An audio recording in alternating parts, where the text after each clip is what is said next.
The Trading Game, A Confession by Gary Stevenson.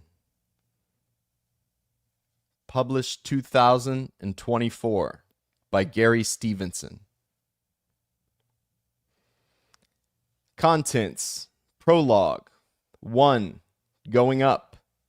2. You want some? 3. Go home and ask your mum. 4. Thermostat. 5. Going down. Postscript. Acknowledgements. In a mad world, only the mad are sane. Akira Kurosawa. Life is life. Game is a game. Anisha's granddad. Prologue. I want to tell you a story. Caleb's oversized face loomed over the table. Beneath it sat 2 ramen bowls, one empty, one full. A few stray wisps of steam floated upward, where they danced with his beaming white smile.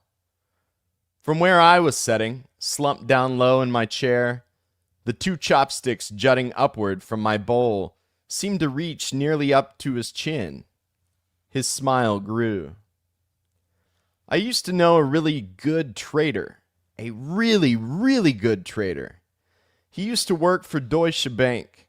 Smart guy. Young. Just like you. Caleb's thick forearms were wrapped around his warm, empty bowl, and they pushed down hard into the table. His hands were not far from my face now, clasped tightly together. I've never forgotten how those fingers looked. Thick, round, and pink, like raw sausages. They looked ready to burst. You know, he was a really good trader, this guy. Made a lot of money. Made a lot of money for himself. Made a lot of money for Deutsche Bank. He had a good career ahead of him. The hubbub of the restaurant filled the space around us. It wasn't one of those rustic, hole-in-the-wall ramen joints that seemed to birth themselves in the back alleys of Japan's big cities. This was a big, sprawling corporate restaurant on the 6th floor of a big, sprawling corporate skyscraper. Loose-tied businessmen clinked beer glasses with their bosses, laughing at their jokes. A few American bankers mixed in with the Japanese salaryman types, talking too much and too loudly. I wasn't talking at all. I was watching that oversized face float through the darkness, across the table, toward me.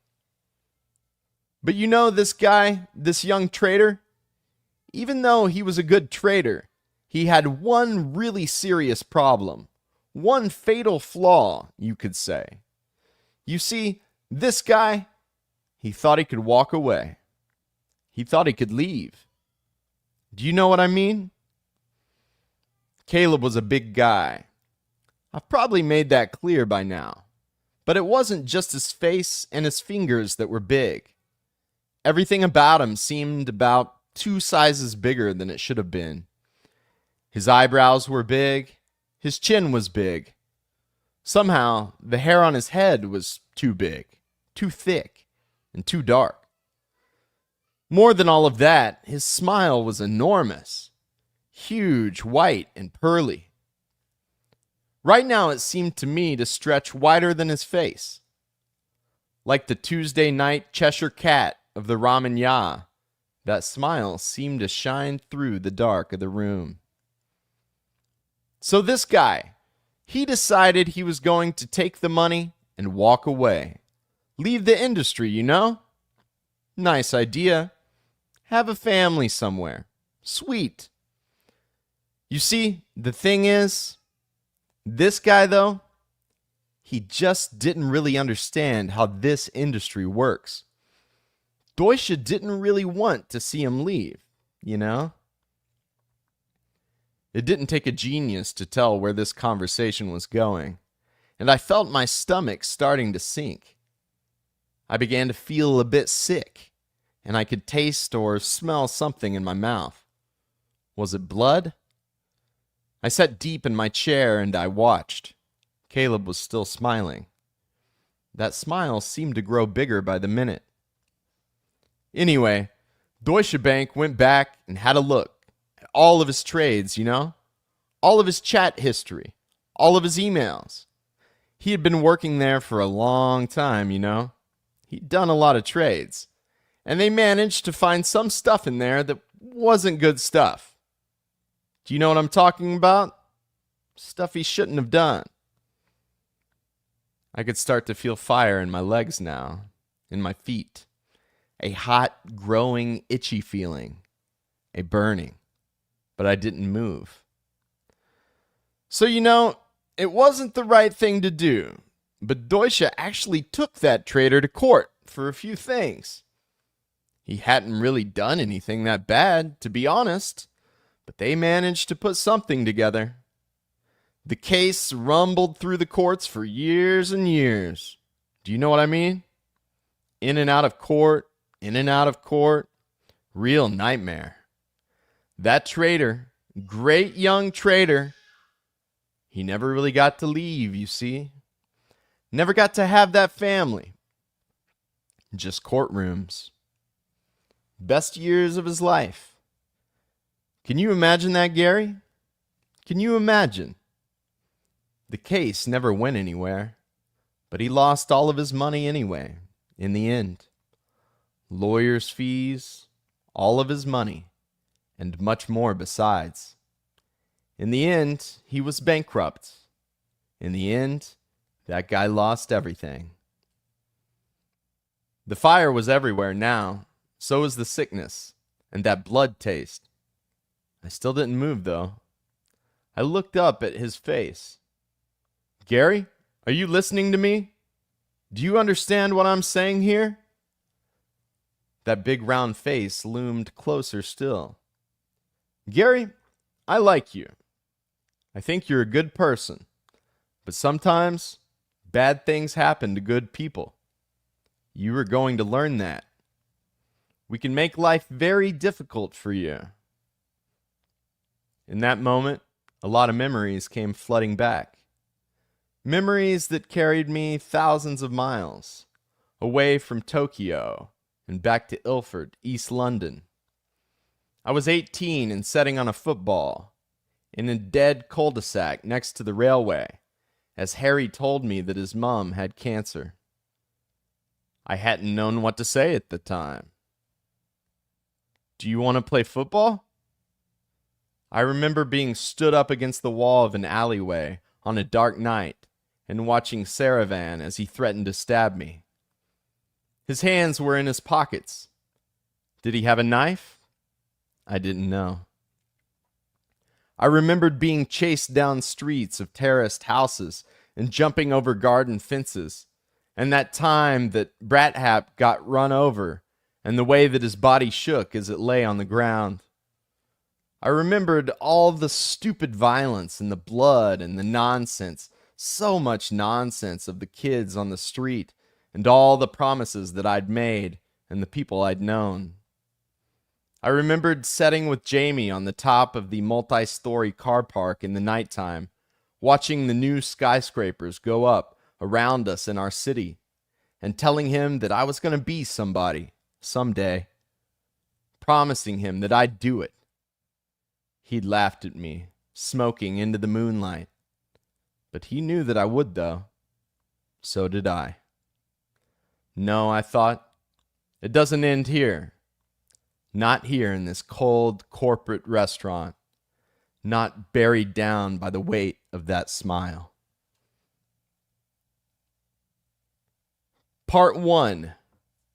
Going up. In some ways, I was born to be a trader. At the end of the street I grew up on, in front of the tall, concave wall of a recycling center, a lamppost and a telegraph pole stand 4 meters apart from one another, forming the perfect set of impromptu goalposts. If you stand between those 2 posts, take 10 big steps backward, and stare upward and between them into the far distance. The light of the tallest Canary Wharf skyscraper will peek over that high wall and wink at you. After school, as a child, I would spend long evenings kicking battered foam footballs in and around those goalposts, wearing battered school shoes and my brother's school uniform. When my mom would come and call me home for dinner, I'd look back and watch that skyscraper wink at me. It seemed to mean some sort of new life. It wasn't just the streets of East London I shared with those gleaming, towering temples of capitalism. There was something else too, some kind of shared belief, something about money, something about want. The importance of money and the knowledge that we didn't have much of it was something I always felt deeply. In one of my earliest memories, my parents gave me a pound coin and sent me to the Esso garage to buy lemonade. At some point in the trip, I dropped that pound coin and lost it. In my memory, I searched for that pound coin for what seemed like hours, crawling under cars, scrabbling in the drains, before returning home, empty-handed, and in floods of tears. In reality, it was probably only 30 minutes. 30 minutes is a long time when you're a child, I guess. And £1 was a lot of money. I don't know if I ever really lost that love for money. Although now, when I look back and think about it, I'm not sure that love is the right word. Perhaps, especially when I was a kid, I think it might have been more of a fear. But whether it was fear, or a love, or a hunger, it only got stronger as I started to grow, and I was always chasing those pounds I didn't have. At 12, I started selling penny sweets in school. At 13, I started delivering papers, 364 days a year, for £13 a week. By 16, my high school sales business had become considerably more adventurous, more profitable, and more illicit. But those small kills were never really the end game, and every evening, after the sun went down, I'd always look up at those skyscrapers, winking down at me from the end of the street. But there were many other ways in which I was not born to be a trader. And those ways were, and are, very important. Because there are many, many young, hungry, ambitious boys kicking broken footballs around lampposts and cars in the shadows of East London's skyscrapers. Many of them are smart, many of them are committed. Almost all of them would make all kinds of sacrifices to put on a tie and some cufflinks and go walk into those tall, shiny towers of money. But if you step onto those trading floors, which take pride of place in those glimmering skyscrapers where young men earn millions of pounds every year, in the heart of what was once East London's docklands, you will not hear the proud accents of Millwall and Bow, of Stepney and Mile End and Shadwell and Poplar. I know, because I worked on one of those trading floors. Someone once asked me where my accent was from. He'd just graduated from Oxford. The Citibank Tower in Canary Wharf has 42 floors. In 2006, which was the year I first entered that building, it was the joint second tallest building in the UK. One day, in 2007, I decided to go up to the top floor of the building to see what the view was like and to see if I could see my home. The top floor of the Citibank Center was used only for conferences and events. This meant that, when it was not in use, the entire space sat totally empty. A vast, uninterrupted country of lush blue carpet, bordered on all sides by thick glass windows. I floated across the soundless carpet to the window, but I couldn't see the place where I lived. From the 42nd floor of the Citibank Center, you cannot see East London. You can only see the 42nd floor of the HSBC Tower. The ambitious young children of East London look up to the skyscrapers that cast shadows on their houses, but the skyscrapers don't look back. They look at each other. This is the story of how I, of all the kids playing football and selling sweets in those shadows, got a job on the Citibank trading floor. It's a story of how I became Citibank's most profitable trader in the whole world. And it's a story about why, after all of that, I quit. These were the years when the global economy started to slip off the precipice from which it's still falling. At times, my sanity slipped with it. At times, it still does. God knows I didn't treat everyone the best. Harry, Wizard, JB, myself, all the others who really should have had names. I hope you can forgive me for telling your stories. They're all part of my story, you know? I'll dedicate it to Anisha's granddad, who, when we were drunken teenagers, and he was a drunken old man, would mutter to us endlessly the only sentence that he knew well in English. Life is a game. Game is a game. We never really figured out what it meant. I still hope that one day we will. 2.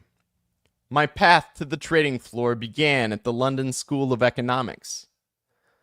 The London School of Economics is not really a normal university. With no grand leafy campus, the university buildings camouflage themselves as a cluster of innocuous offices and secrete themselves down a side alley of London's West End. In spite of these relatively innocuous surroundings, the global elite funneled their children into the university with astonishing enthusiasm. It seemed that no Russian oligarch, no Pakistani Air Force commander, and no Chinese Politburo member had missed the opportunity to send an ambitious son, daughter, nephew, or niece over to this unremarkable corner of central London to study simultaneous equations for a few years, before flying home to take over the running of the mother country, perhaps with a few years working at Goldman Sachs or Deloitte in between. In 2005, when I arrived at the university to study maths and economics, I was not a typical LSE student. 3 years earlier, I had been expelled from my high school for selling exactly 3 pounds worth of cannabis. Before that, I had tried to start a grime music collective. I had had a hoodie custom made with MC Gaz on the front and Cadaverous Crew in big stylized letters on the back. I turned up for my first day of lectures in an Echo tracksuit of matching blue and white hoodie and jogging bottoms. The white hoodie had a big navy blue rhino emblazoned on the front. I didn't really have much idea, before I got there, of anything about the university. But a kid at school had told me that a degree from the LSE was a one-way ticket to a big money job in the city, and that had been good enough for me. Unsurprisingly, I didn't really fit in. The Russian oligarchs didn't eat at halal fried chicken shops. The Singaporeans didn't understand my accent. To save money, I was living with my parents in Ilford, 10 miles east of the university. I had just gotten my first proper girlfriend, who was also from Ilford, and I spent the majority of my first year drinking with her on park benches, sneaking her out of my bedroom window and over the railway tracks when my mom came home from work, and only really going to university for lectures and classes. Despite that, I was committed to doing well at the LSE. I didn't have any family connections or any knowledge of the city. I wasn't tall or handsome, and I didn't have a nice suit or smooth networking skills. The most impressive extracurriculars on my CV were an extremely uninspired career as a fast rapping grime MC and 2 years fluffing pillows at the DFS sofa store in Beckton. But maths had always come naturally to me, so, the way I saw it, there was only one path for me into the city. Beat all the Arab billionaires and Chinese industrialists to a top first-class degree, and just pray to God that Goldman Sachs noticed. My plan to achieve this was relatively simple. Sit at the front of every lecture and class, and make sure I understood everything that every professor and class teacher said. The strategy worked pretty effectively, and I finished the first year of the course with a decently high first. If I'm being totally honest, I'd found it pretty easy. I went away for the summer feeling as though my plan might just work.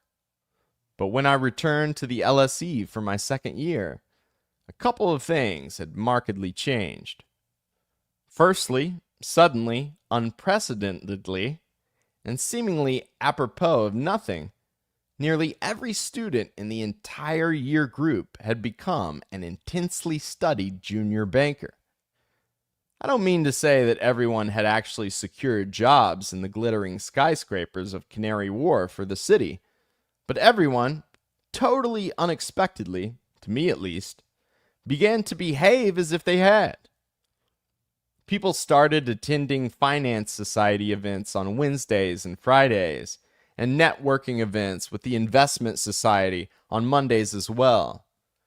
They began to use sentences consisting almost entirely of three-letter acronyms: ABS, IBD, CDS, CDO, M&A, and talked about sales and trading and securitization. For some inexplicable reason, a large number of people started to attend lectures wearing full business suits.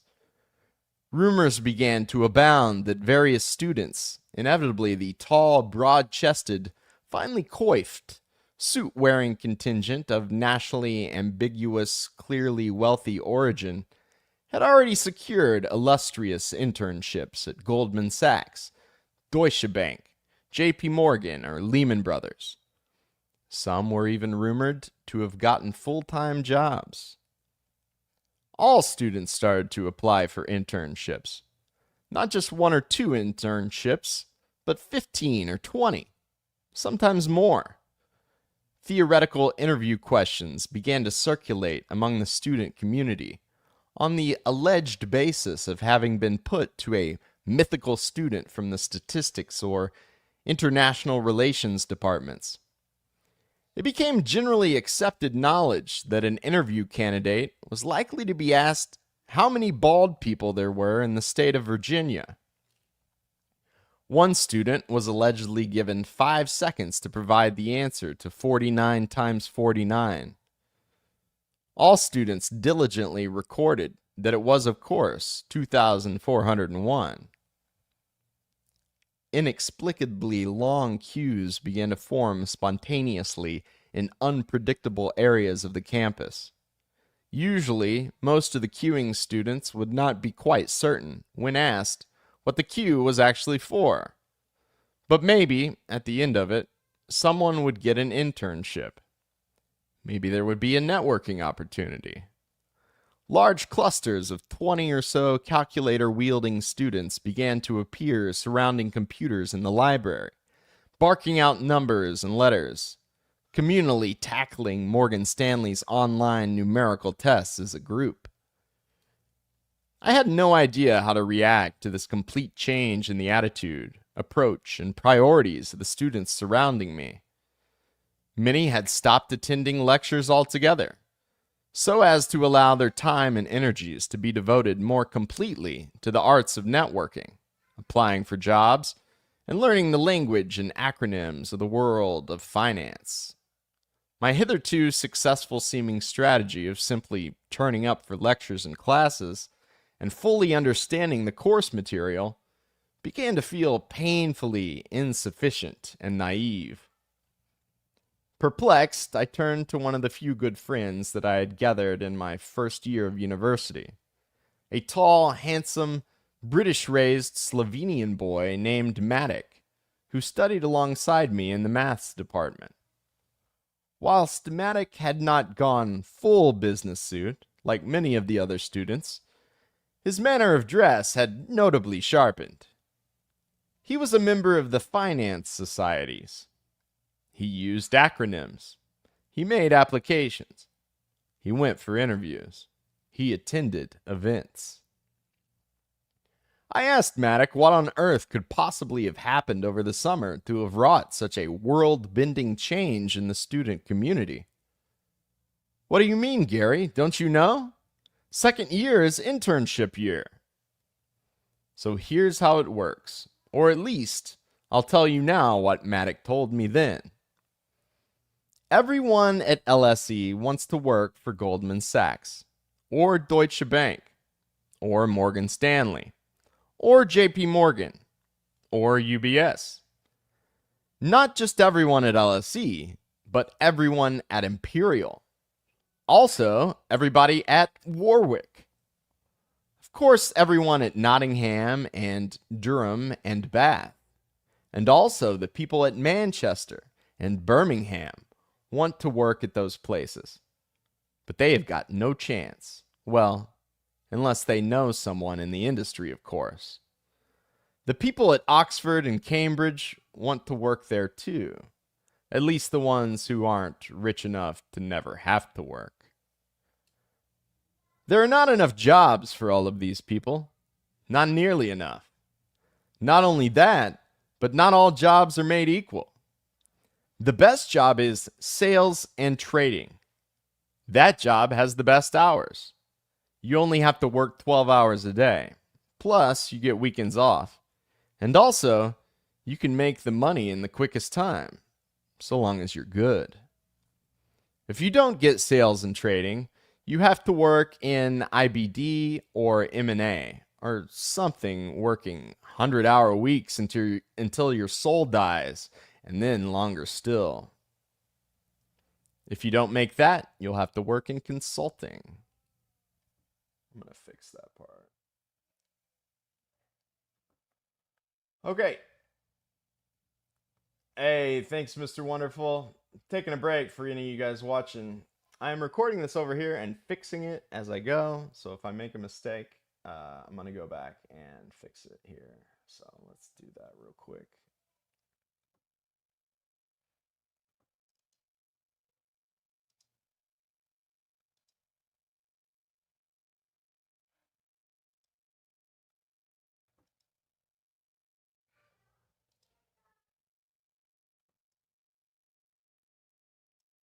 Let's try that right there. Okay, Shift D.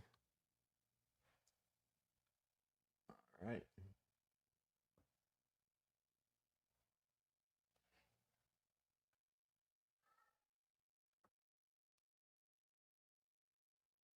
Mm.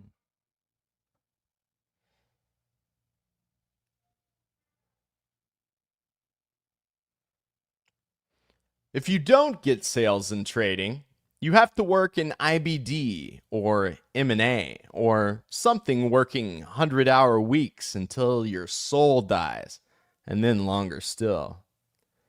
If you don't make that, you'll have to work in consulting. I had literally no idea what consulting was. From the way that Maddox said the word, it might have been cleaning toilets. There is no way to get a job without an internship. Unless, man, when the dam breaks. When the dam breaks. Okay.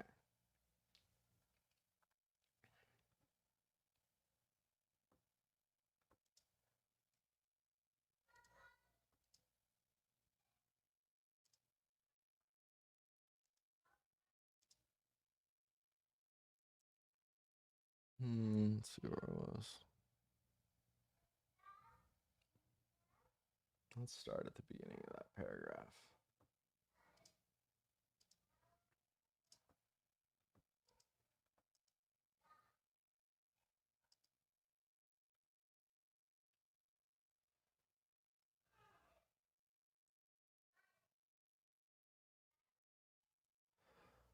There is no way to get a job without an internship, unless you've got contacts. And the only time to get an internship is now. If you don't get an internship after second year, you'll have to get an internship after third year. After your internship, 50% of interns will get an offer of a full-time job a full year later. So, if you interned after third year, you'd be facing a full year of unemployment. But really, that's just theoretical, because no investment bank is going to hire an intern at the end of their third year. They'll know everyone rejected you in second year, and nobody's going to want a rejected intern. So that's it. It's make or break. It's do or die. Your future will be decided now. Forget about your maths and economics. You need to know what a CDS is. What's M&A? What's IBD? How can you not know, Gary? Everyone knows. And you need to send applications. These internships are ridiculously overapplied. And you don't have any connections. Your only hope of getting one is to apply to at least 30 banks. How many have you applied to so far? None? None was the answer. I was lost. I could do maths, I could do economics, but in this new world of acronyms, I had nothing. I'd believed it when the teachers back at school had told me, study hard and do well in your exams, and you will get a good job. I had been an idiot. I had been a fool. Maddock was a kindly guy, if a little intense, and he took pity on me. He took me along to a finance society event titled, How to Get a Job at an Investment Bank. The event, held in one of LSE's grander, older, brighter lecture theaters, was well attended. We were there for a talk given by a former investment banker who looked as if he was taking time off from being an extra in a Hollywood movie about Wall Street. All pinstripes and slicked back hair and height. The talk seemed to me a stream of consciousness monologue on the theme of hard work, with each sentence pockmarked by those words and acronyms that by now I was sure I had heard somewhere, but still didn't quite know the meaning of. As if it was being delivered in a language that I had half studied at high school and never quite fully learned. The speaker moved constantly and rapidly across the stage and spoke with an unbelievable intensity. The message I came away with was a pretty straightforward one. Read everything. Know all of these acronyms and their meanings. Network everyone. Apply everywhere. Work always. Don't sleep. I'm not sure if that had been exactly the message intended. I left the talk thoroughly depressed. To Maddox's disappointment, and to some extent my own, I think, I gave up on applying for internships. I couldn't do it. I've never been good at memorizing acronyms. It weighed just too much on my soul. Besides, the first stage of the application process was CV and cover letter. Everyone else had been prepping for this since they were about 4. They all seemed to have trekked the Sahara, or led the Junior United Nations, or played the fucking oboe at the Royal Albert Hall or some shit. My CV had 6 years of delivering newspapers, 1 year as a failed grime rapper, and 2 years fluffing pillows at a sofa shop next to a sewage works in Beckton. What was the point? What saved me was the second change in my university experience, which was equally unexpected and inexplicable. When I returned to uni for my second year, people suddenly knew who I was. Students who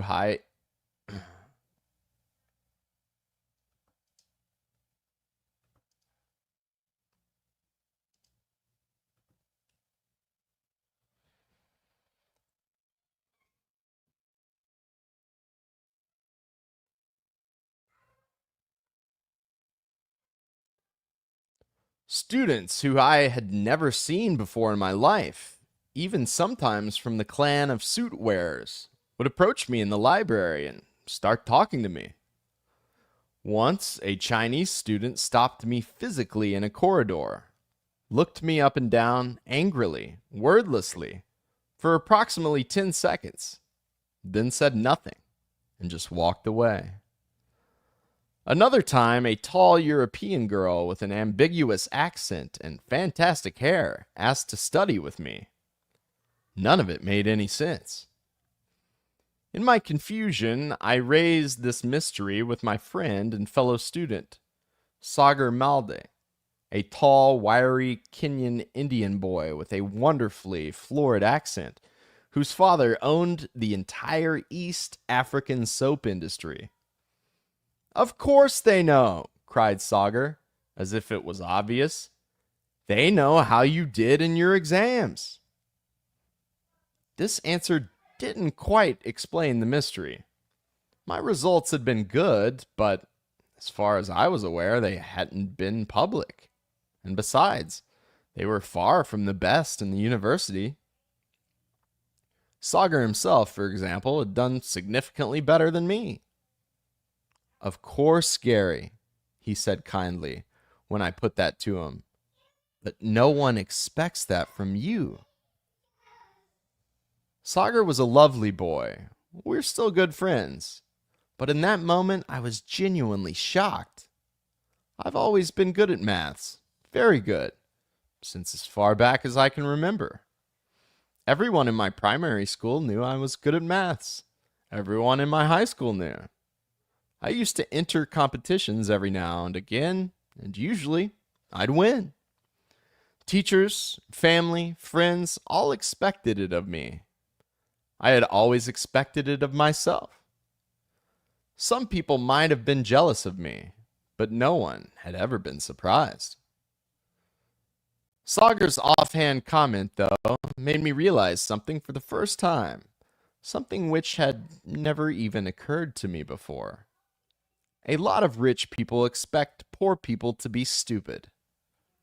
The LSE first-year economics lectures are enormous, with attendances of over 1,000 students. By sitting in the front row during those lectures, wearing a tracksuit and carrying a Nike string backpack, and asking questions in a distinctively East London accent, I had apparently advertised myself to those other, generally wealthier students as a bit of fun, but not really a threat. My first year results had turned things on their head. I rolled it around in my head a bit, and I asked myself, what should I do? I decided right then that I'd show 'em. We're not all stupid, us kids in tracksuits. Yeah, I didn't know what a CDS was, but I could do some maths if I had to. We'll show 'em. Yeah, we're gonna show 'em. We'll show those guys what we can do.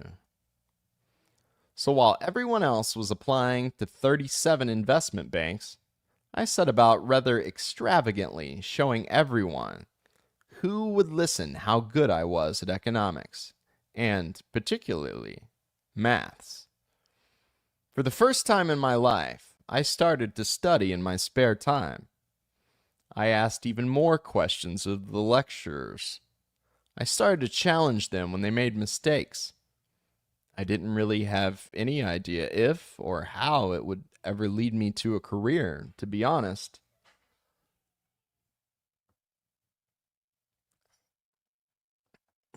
Hang on.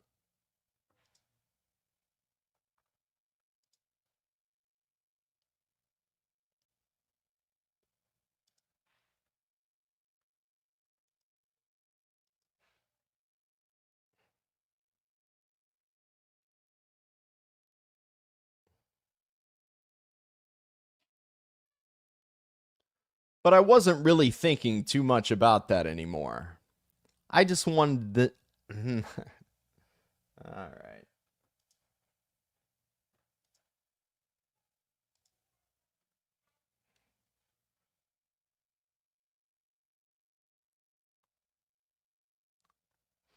I just wanted them to know they weren't better than us, because they're not. Anyway, one day this kind of strange thing happened. A gangly northern kid from Grimsby, looking about 6 inches too tall with a thick mop of black hair and a mussed-up business suit, wandered over to me in the library.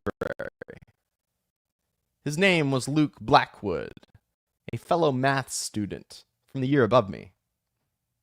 "Are you Gary?" he asked me, and I told him I was. "Listen, Citibank have an event next week. It's called the Trading Game, but it's basically a maths game.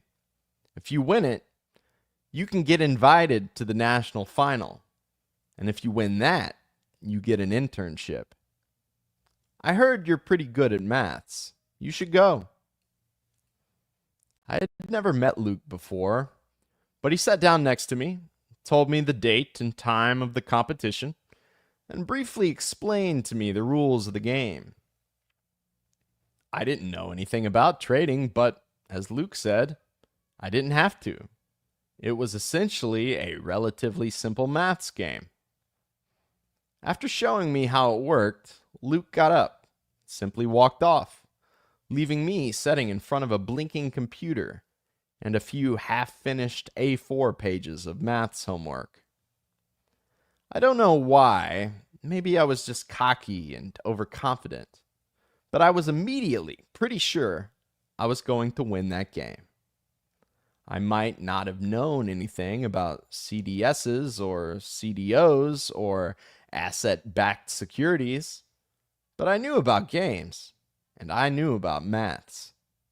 Here, it seemed to me, was finally a path into the city that didn't require me to have played the fucking oboe.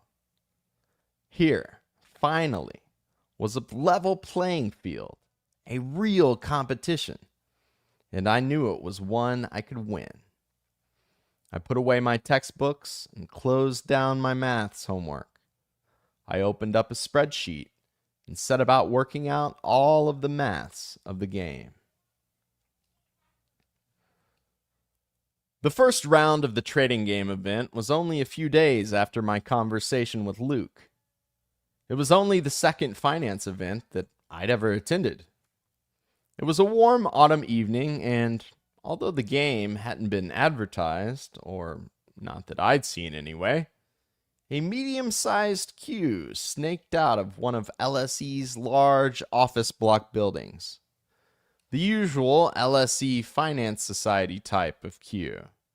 An international potpourri of Chinese, Russians, and Pakistanis, alongside plenty more whose accents and outfits spoke more of trust funds than any particular nationality. I had an advantage over these people, and I knew it.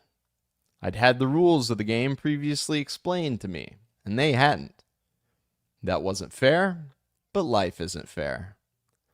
God knows these guys had had plenty of rules explained to them in their lives that I was never going to know. It felt like the first advantage I'd ever had. I enjoyed that feeling as the queue filtered in, a vibration in my fingers and toes. The queue of hungry, young, aspiring traders filtered into a large, high-ceilinged, windowless room, a lecture theater somewhere in the bowels of the building. I'll bet one that I'd never seen before. We were split up into groups of 5 and placed onto separate tables. A huge man stood, gleaming, in front of a large flip chart at the front of the room. This was the first trader I had ever seen.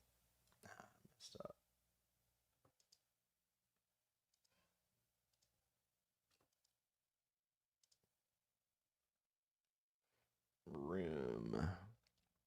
Where was I at? Right there. Okay.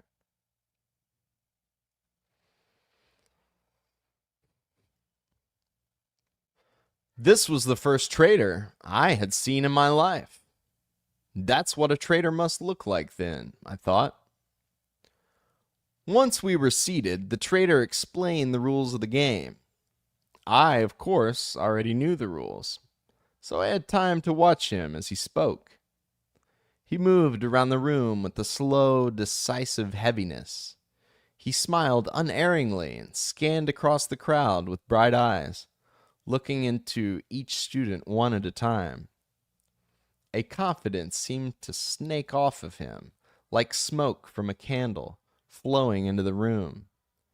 There was a kind of thick, sticky darkness to it, but also a sharp, shiny brightness, like treacle inside a glass jar, and alongside it that huge, never-ending, pearly white smile.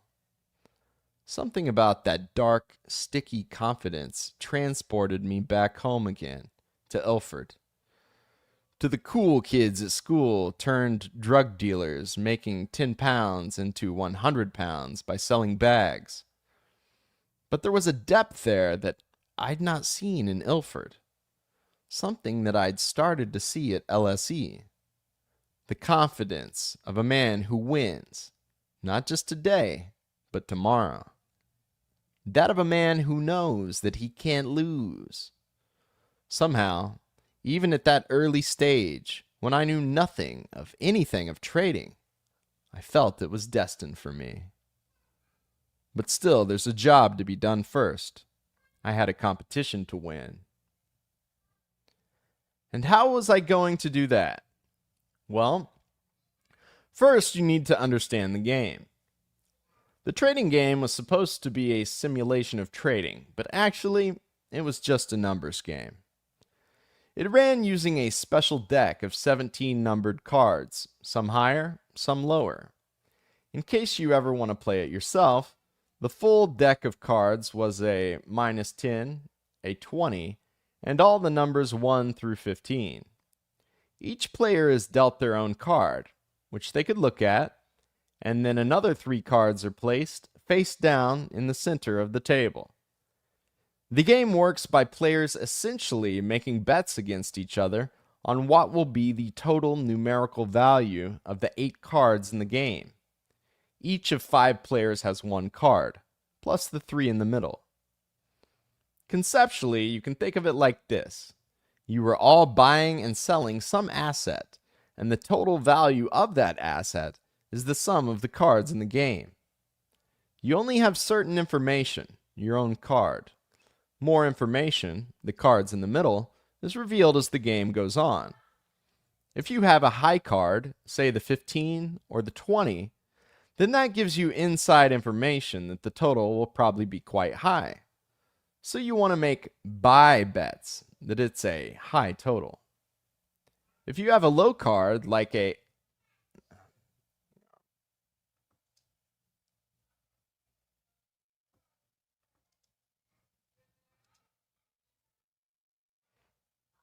where's total at?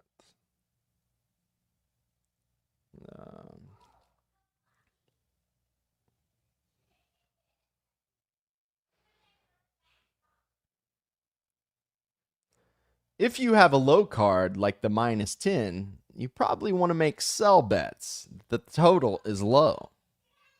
If you get a middle card like a 6 or a 7, then I guess you'll have to make something up.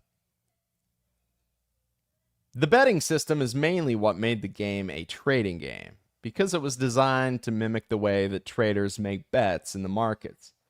Price making and price taking using two-way markets.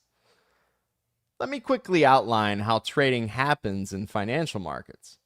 A big customer, like a pension fund or a hedge fund or a big corporation, wants to buy or sell something. It could be anything really, but in this example, let's assume they want to buy 10 million British pounds in exchange for US dollars. In general, they do not call up a bank and say, "Hi there, I want to buy 10 million British pounds in exchange for USD. They don't do this for 2 reasons. 1, if the trader knows you want to buy British pounds, he's probably going to try and push the price of pounds up. 2, if the trader knows you want to buy British pounds, he could even go out into the market and quickly buy loads of pounds in the hope of pushing the market price up before selling them to you at that higher price. This is called front running and is, in many cases, illegal.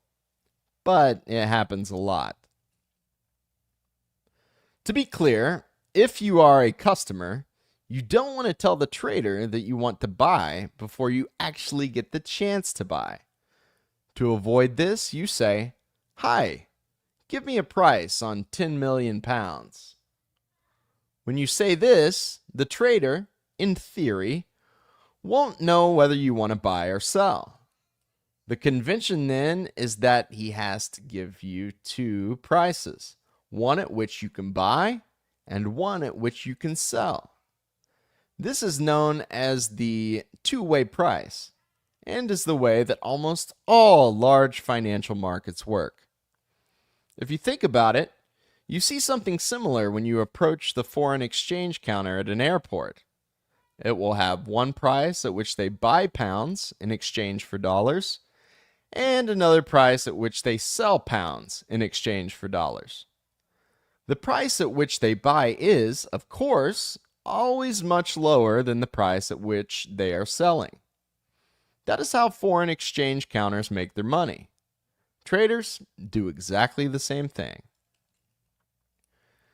Citibank's trading game functioned in the same way. Any player could ask any other player at any time, "What's your price?" The other player would have to provide a two-way price with a spread between the buy price and the sell price of 2. So, say you're a young, money-hungry, wannabe trader, an LSE student playing this game. You sat down at a table wearing an expensive suit that your dad, who was a member of the Chinese Politburo, bought you at great expense from the finest tailor in London. A large and extremely confident-looking man explains to you briefly the rules of what appears a pretty straightforward maths game, and then suddenly a small, aggressive-looking boy with an almost incomprehensible accent and a white hoodie with a blue rhino on it turns to you and asks, "What's your price?" What do?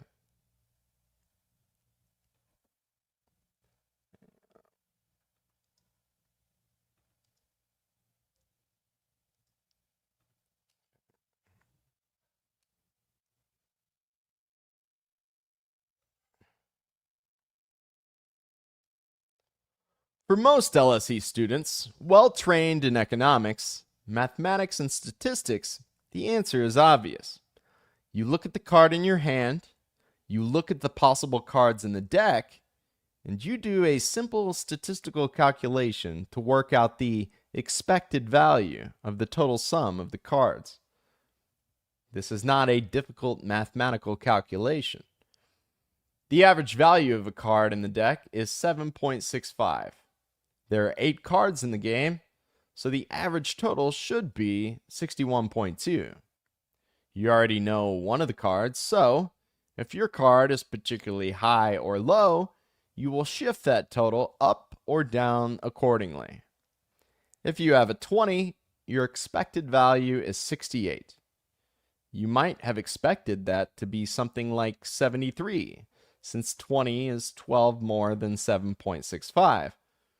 But you having the 20 means no one else has the 20, so it only brings up the expectation by 7. If you have a negative 10, your expected value is 51.2. This is all simple maths, and it's not difficult to do. Everyone at the table was able to do it. But it's stupid, and I'll explain to you why. I had been studying with LSE maths and economics and finance types for a year by this point. I knew how they thought, and I figured that this is what they were going to do. Because imagine you are playing this game. Imagine one guy on your table has the 20, and he starts right away quoting 67 to 69. Remember, his expectation is 68. Another guy has the negative 10, and he starts quoting 50 to 52. What do? Well, first of all, you know right away that one guy has the -10 and another guy has the 20. They've revealed to you exactly how their cards. Messed up. Hang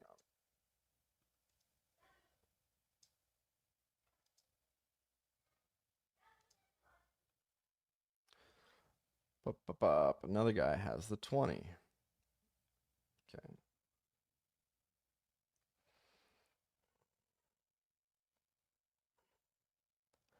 They've revealed to you exactly their cards with the first words that they've spoken. But that isn't even the point here. The point is that you can go to the 50 to 52 guy and bet that the total will be higher than 52.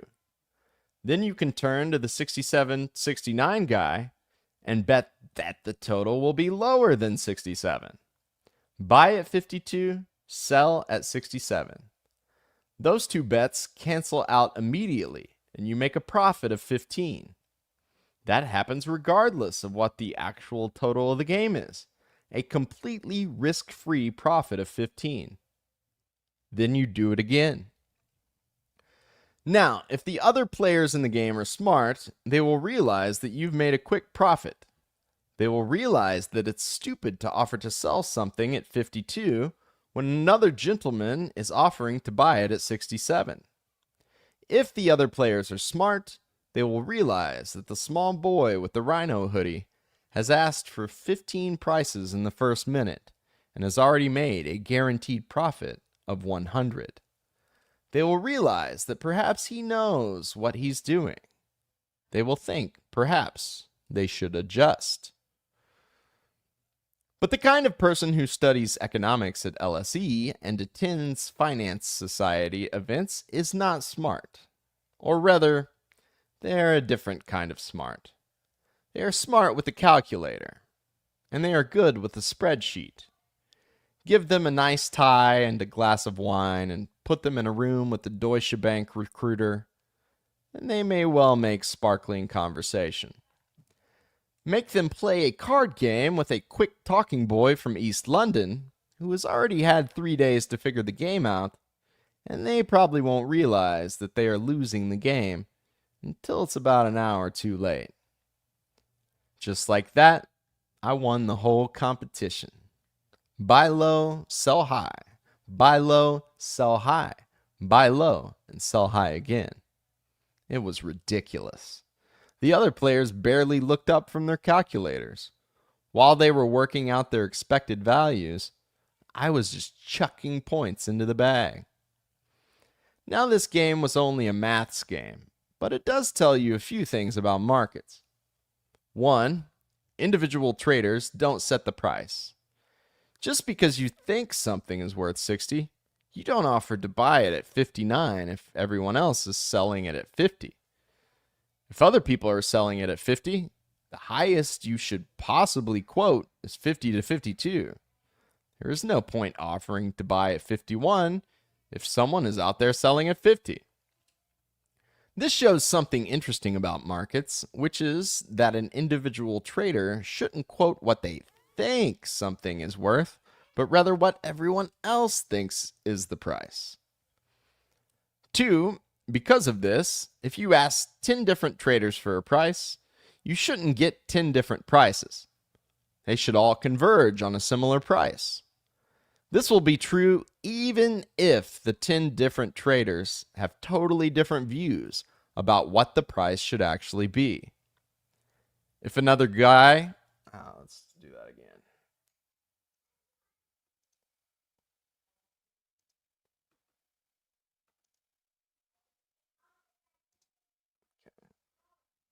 Should actually be. Okay.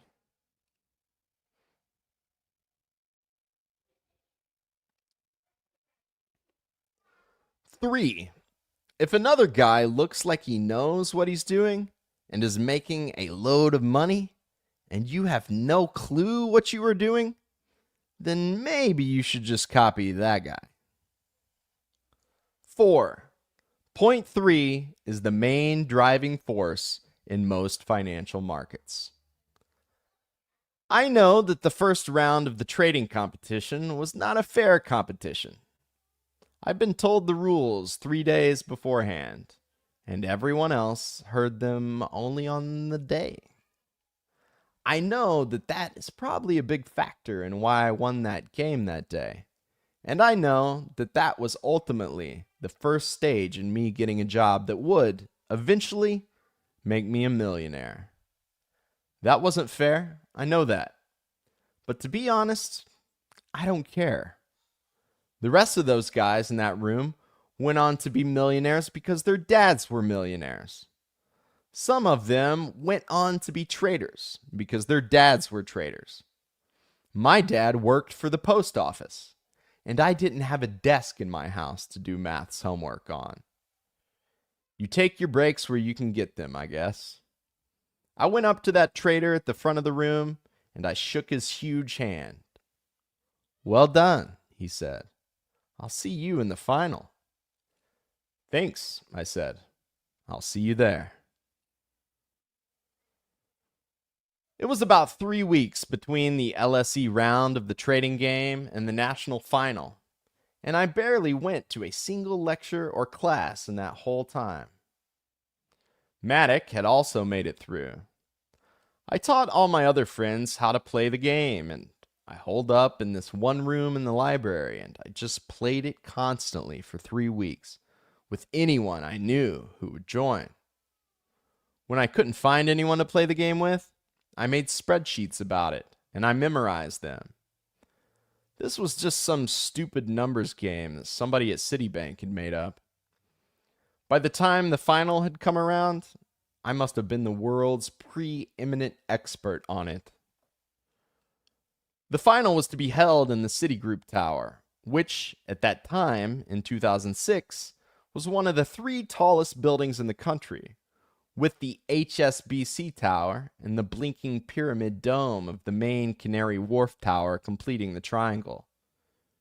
Those were the buildings that I'd seen on the horizon from Ilford, between the lampposts at the end of the street. It felt like fate, but I still had to win. By the time the final came around, warm early autumn had become cold early winter. I put on a dark blue checked shirt and a fat blue and yellow tie. It was what I used to wear when I fluffed pillows at DFS. The afternoon was already dark when I set off on the underground from the LSE to Canary Wharf. The Jubilee Line trains had a totally different sound to the ones that ran past my bed every morning. They make a spiraling, whirring, ascending sound when they speed up and slow down. They sounded new. They sounded high-tech. To me, they always sounded like money. The game was held on one of the top floors of the tower. In the winter evening, from that height, London is just a huge mass of windows and glowing lampposts.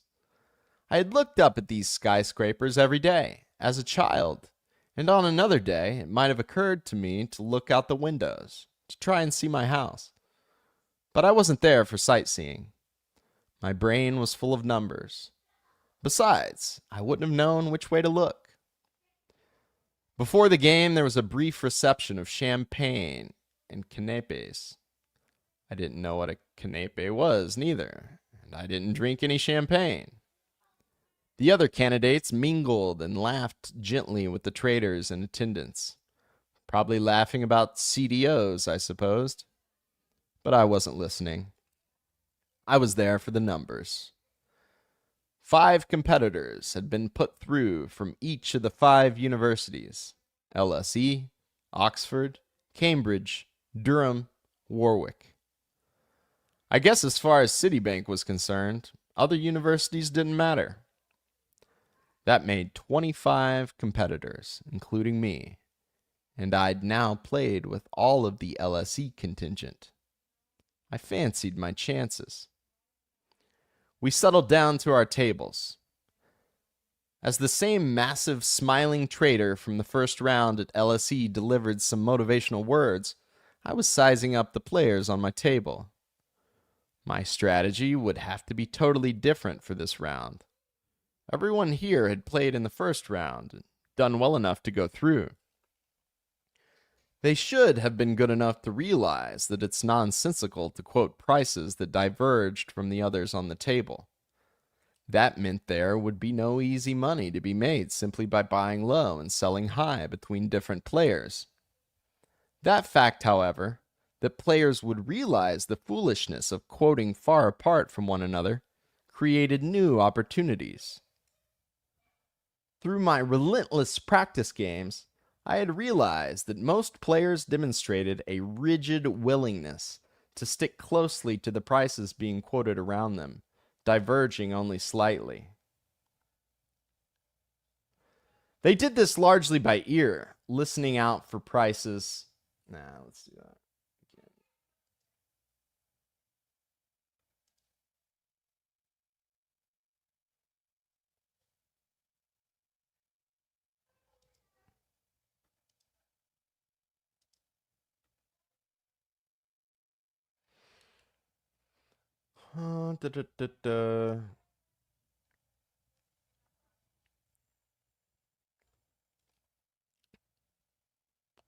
They did this largely by ear, listening out for the prices being quoted, so as to keep their prices. I messed up again.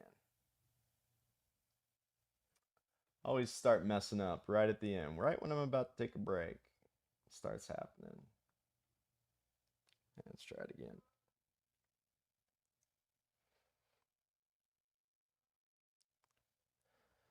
They did this largely by ear, listening out for the prices being quoted, so as to keep their own prices nearby.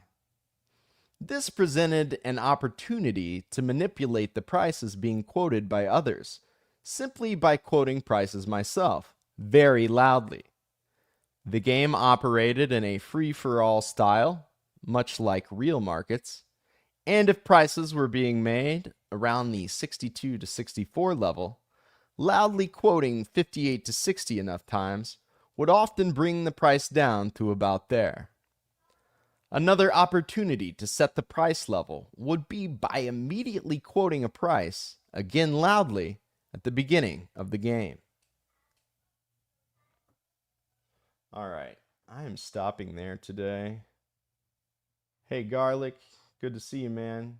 You certainly can get a shout out. So, I wanted to tell some history, the story of why I'm reading this book. I'm going to keep reading it for an hour. I'm going to try to keep it up every day. Strike while the iron's hot. I've been watching Gary out there. I didn't want to play the clip because I don't want to mess up the video at all. Sometimes big podcasts get crazy when you play any of their stuff at all. But Gary was on the Diary of a CEO podcast, and he debated another guy about whether or not income inequality is becoming a major problem. And he said in the middle of it, which I put in the description with the timestamp, he said, "I did not write this book to make money." When you look back at this, future Tyler, you were on page 29. So that's where we're going to start next time. So that motivated me. There's a phrase for what we're going through. Once again, I don't want to say it because I'm pretty sure the ALGO thing does not like it. But it involves rich and poor and a sort of scuffle between them, if you will. There's a big word for that, but if you watch my other videos, you'll know what that is. Gary's made his money, as he said. I feel a certain real kinship with Gary. We're cut from the same cloth. I also like to trade. I haven't been quite as successful as Gary, but I will say, for a kid that went to college, I'm almost $100,000 in debt for going to college, and I went to one of the best journalism schools in the country, and I felt this here, that I was the only kid in the school from rural Missouri. Everyone else were rich kids from China or from Europe or from New York or LA, or their parents were professors. You know, my dad's been, I love my dad to death, but he was a prison guard on death row. You know, struggled with mental disability. My mom's worked at a bank, takes care of poor people at a housing authority. I mean, they were treated me like Huckleberry Finn. Like they were amazed I could read. And years ago, I realized through studying economics, the S word, socialism, that the only way for a poor kid, especially once you've taken on that college debt to get ahead, is to learn to trade. And years ago, I had thought of either making a YouTube channel or writing a book called the Socialist Stock Trader. And then Gary just appeared out of nowhere. And pretty much, Emerson has a quote about that. Everyone, when you have a great idea, you'll see someone else manifest it eventually. And Gary is one of those manifestations for me. So we're cut from the same cloth, Gary. Poor kids that are maybe a little too sharp for our own good. Realize how in dire straits we are. So, you know, I don't want to take a single cell away from your book, man. But if I switched places with you and I had made it, I would be ecstatic if you read my book and put it out there. Imitation is the highest form of flattery, as they say. If I had one critique of Gary, I would teach people to trade, Gary. I get why you don't, because a lot of people are going to lose. I've lost a lot along the way. I get it. But you know how it is when you're a trader, man. You can't quit. It's in the blood. Even once you make the money, you keep going. I haven't quite made it yet, but I feel that I've figured out how. And once I do, Gary, I want to join your ranks, man. You're doing exactly what I want to do in 5 to 10 years. So I got a huge heart for you. I love what you're doing. We got to get out there and argue for our cause. What's the money for? You know, here's my Ed Seykota card. Ride your winners, cut your losers. My 2-year-old got a hold of it. Manage your risk, use stops, stick to the system, file the news. I keep this right next to me at all times. I'm one of you, Gary. I'm also, as you can tell by the symbol at the bottom of the thumbnail, I believe in the communism and the Christianity. I think Jesus was the first one of us. So anyway, man, I love what you're doing. If you guys want to keep following along with the book, please subscribe. Please subscribe to Gary's channel first. You probably are. There's no way you're watching this if you're not subscribed to Gary, but that's what Gary said he wanted to do with this book. He said he would have wrote the book for free. He just wants to build up his YouTube channel, get to 5 million subs, and then give the politicians HE double hockey stick. I'm trying to be super careful on this one because we need to get this information out there, guys.